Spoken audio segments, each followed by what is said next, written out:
Quand on pense aux technologies, ce sont les États-Unis, la Chine, mais aussi la Corée du Sud qui nous viennent à l'esprit. En effet, en quelques décennies, le pays a émergé comme un modèle incontestable d'avancées technologiques et a ainsi connu l'une des plus grandes réussites de l'histoire économique. Alors que le pays était complètement détruit par la guerre, il a réussi à transformer son paysage économique et social grâce notamment au soft power. Mais comment ce petit pays a réussi à s'imposer face aux grandes superpuissances ? Qu'est-ce que le soft power et quels sont les secrets du pays asiatique ? C'est ce qu'on va essayer de comprendre aujourd'hui. Après la guerre de Corée dans les années 50, le pays est presque entièrement détruit. Pourtant, alors que tout est à refaire, il a réussi en une quarantaine d'années à devenir l'une des 15 premières puissances économiques mondiales. Pour y arriver, il s'est concentré sur 3 facteurs. Ses relations particulières avec le Japon et les États-Unis, le contrôle du gouvernement dans les domaines industriels et financiers, et enfin la place centrale du confucianisme dans la société coréenne. Le confucianisme est une tradition philosophique, éthique et sociale qui met l'accent sur certains points tels que le respect des ancêtres, la loyauté envers les dirigeants et l'importance de l'éducation. Il cherche à promouvoir l'harmonie sociale en mettant l'accent sur des valeurs telles que la bienveillance, la droiture, la loyauté et le respect des rites. Ensemble, ces 3 facteurs ont permis de contribuer à la mise en place d'un système capitaliste spécifique, favorisant le pays à devenir un acteur important sur l'échiquier de la politique internationale.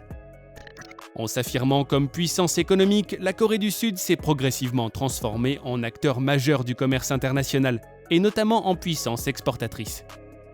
Par exemple, elle s'est faite remarquer dans la construction navale, la pétrochimie et la sidérurgie, l'automobile, mais aussi dans l'électronique grand public, les mémoires électroniques et les communications. Ces dernières années, le pays émerge également comme un concurrent sérieux aux grandes puissances nucléaires. Mais tournons-nous maintenant vers la technologie. Pour comprendre les avancées technologiques impressionnantes de la Corée du Sud, il faut comprendre le terme de soft power. Mais qu'est-ce que c'est ? Introduit par le chercheur Joseph Nye dans les années 1990, il fait référence à la capacité d'un pays à influencer et à façonner les opinions, les attitudes et les comportements des autres nations par des moyens non coercitifs. Cela veut dire que les méthodes utilisées par le pays n'impliquent pas l'utilisation directe de la force. Cela passe notamment par la diplomatie, la culture, l'éducation ou, dans notre cas, la technologie. Au contraire, le hard power repose sur la force militaire, économique et/ou politique. Mais contrairement aux États-Unis où le soft power est un prolongement du hard power, la Corée du Sud voit le soft power comme une alternative. Depuis quelques années, la Corée du Sud apparaît comme un pays doté d'un soft power significatif, avec la technologie, mais aussi avec la culture en général. On le voit par exemple avec la K-pop et certains de ses musiciens qui rencontrent un succès mondial. À partir du milieu des années 90, il y a une prise de conscience du potentiel économique des produits culturels. Cela commence quand les médias coréens comparent les bénéfices retirés de certains films à succès avec ceux obtenus par d'autres branches industrielles plus traditionnelles, telles que l'industrie automobile. Alors au fil du temps, le pays commence la promotion de la culture coréenne pour servir au développement des autres produits industriels d'exportation. Cette stratégie se fait en 4 temps. Premièrement, il y a une utilisation des produits de culture populaire, tels que la musique ou les séries. La deuxième phase est l'achat par les consommateurs de produits directement liés à la phase 1. Par exemple, des produits montrés dans les films ou portés par les chanteurs. La troisième étape arrive lorsque la consommation s'étend au-delà des produits reliés pour se porter sur d'autres produits coréens, notamment les produits cosmétiques et électroniques. Cela passe par l'utilisation des stars de K-pop dans leurs publicités. Ils permettent de renforcer cette synergie entre produits culturels et industriels. Cela touche notamment la consommation courante telle que les téléphones portables, les ordinateurs ou encore les télévisions. Ainsi, Barthélemy Courmont, directeur de recherche à l'IRIS, expliquait au S&D Magazine « Le soft power sud-coréen sert l'industrie de la haute technologie que celle-ci alimente en retour via une industrie culturelle rentable et influente. Ces placements de produits renforcent la visibilité de l'industrie technologique de Séoul qui touche ainsi de nouveaux marchés. L'hyperconnectivité, l'obsession technologique et le patriotisme économique de la société sud-coréenne accentuent cette capacité à s'appuyer sur les technologies de l'information et de la communication pour diffuser la culture populaire du pays. La dernière phase, quant à elle, s'ouvre lorsque les consommateurs étrangers modifient positivement leur perception de la culture et de l'image de la Corée du Sud. Comme tu le comprends donc, la technologie est surtout liée à la phase 3. Allons voir ça de plus près. En 2021, la Corée du Sud est nommée nation la plus innovante au monde selon le Bloomberg Innovation Index. Il l'explique par les hausses de publication de brevets, des efforts constants en matière d'investissement et de la solidité de son industrie manufacturière. D'ailleurs, elle occupe la troisième phase en termes d'utilisation des technologies de l'information avec 42,5 millions de Coréens qui sont détenteurs d'un abonnement et d'un téléphone portable, et 34,43 millions de personnes qui sont connectées à Internet, dont 14,53 millions en très haut débit par fibre optique. Le maillage réseau couvre 98% du territoire et place la Corée largement en tête des pays les plus connectés au monde. Elle est également premier producteur international de smartphones et de semi-conducteurs. Mais comment la Corée a-t-elle fait pour rivaliser avec des monstres tels que la Chine et les États-Unis ?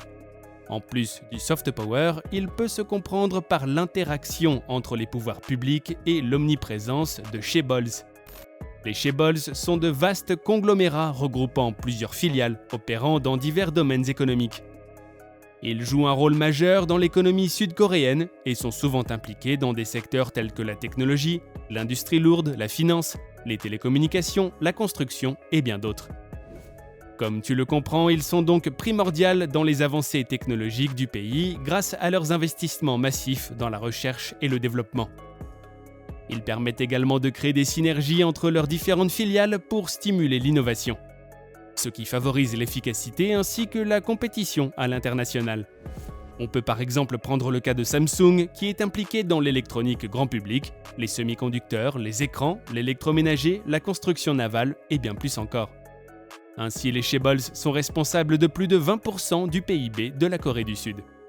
L'enjeu est tel qu'en juillet 2020, le gouvernement piloté par le nouveau ministère des Startups et des Nouvelles Technologies lance le Korean New Deal.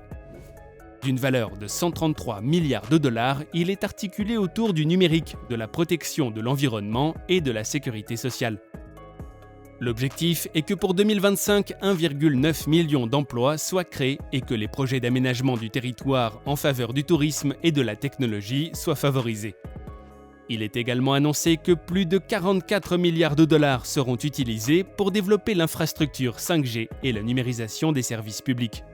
On voit donc que le pays a l'intention de continuer à occuper une position forte dans le commerce mondial, notamment pour les produits de haute technologie.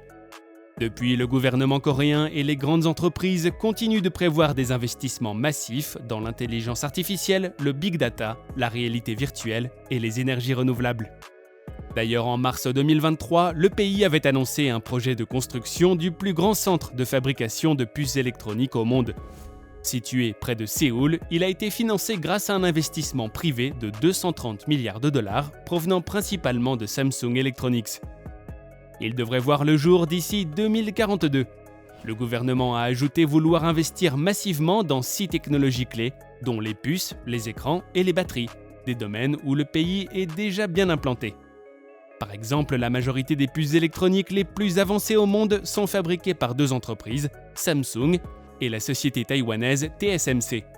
Il ne faut pas non plus oublier que les technologies sont devenues très importantes pour s'imposer sur la scène internationale.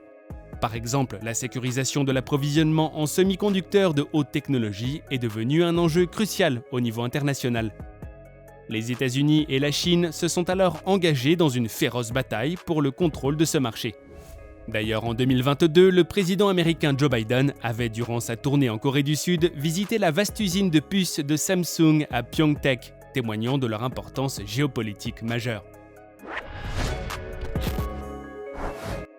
Tu comprends maintenant mieux la réussite remarquable de la Corée du Sud en tant que modèle d'avancée technologique.